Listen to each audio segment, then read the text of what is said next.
નમસ્કાર વડોદરાવાસી, તમે પણ વહેલી સવારે અથવા મોડી રાત્રે જો રોડ પર નીકળો છો વડોદરાના તો સાવચેત રહેજો. આજે મારી સાથે પણ એક એવો બનાવ બન્યો છે.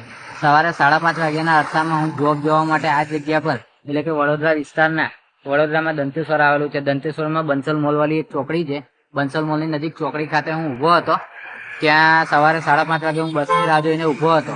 બસ થોડી લેટ આવતા મેં વિચાર્યું કે બસના ડ્રાઈવરને ફોન કરું. ફોન કરવા માટે મેં ખિસ્સામાંથી ફોન કાઢીને ડ્રાઈવરનો નંબર શોધતો હતો. ત્યાં સફેદ કલરની સ્કૂટી ચાલક બે લોકો આવ્યા. મોઢે માસ્ક બાંધેલું હતું, રૂમાલ બાંધેલો હતો.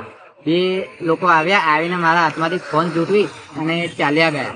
મારો ફોન ચોરાઈ ગયો છે. આજે સવારે મારા હાથમાંથી લૂંટફાટ થઈ ગઈ છે મારી સાથે. આ બાબતની કમ્પ્લેન મેં મકરપુરા પોલીસ ચોકીમાં જઈને આજે સવારે આપી છે. તમે જોઈ શકો છો અહીંયા નજીકમાં કેમેરા પણ લાગેલા છે. બરાબર, સાઈડ પર બેંક છે, કોમ્પ્લેક્સ છે, સામે HDFC બેંક પણ આવેલી છે. HDFC બેંકમાં પણ કેમેરા લાગેલા છે, રોડ પર પણ કેમેરા લાગેલા છે. બરાબર, બધા કેમેરાની સામે એ લોકો બે તસ્કરો આવ્યા ને મારા હાથમાંથી મારો મોબાઈલ ઝૂંટવી અને ચાલ્યા ગયા સવાર. બરાબર, મને તો મારો ફટકો પડ્યો. અહીંયા આગળ પહેલા પણ મને પછી 6 વાગ્યા પછી જયારે પબ્લિક આવી ત્યારે મેં ઘરે ફોન કર્યો, મારા ભાઈને લેવા માટે બોલાવ્યો. હું ઘરે ગયો અને પછી મેં પોલીસ કેસ કર્યો. બાકી લોકો સાથે વાત કરતા મને જાણવા મળ્યું કે અહીંયા આગળ પહેલા પણ આવા લૂંટફાટના 2 થી 3 બનાવ બની ચુક્યા છે અને આજે મારા પોતાની સાથે મને એવો કડવો અનુભવ થયો. એટલે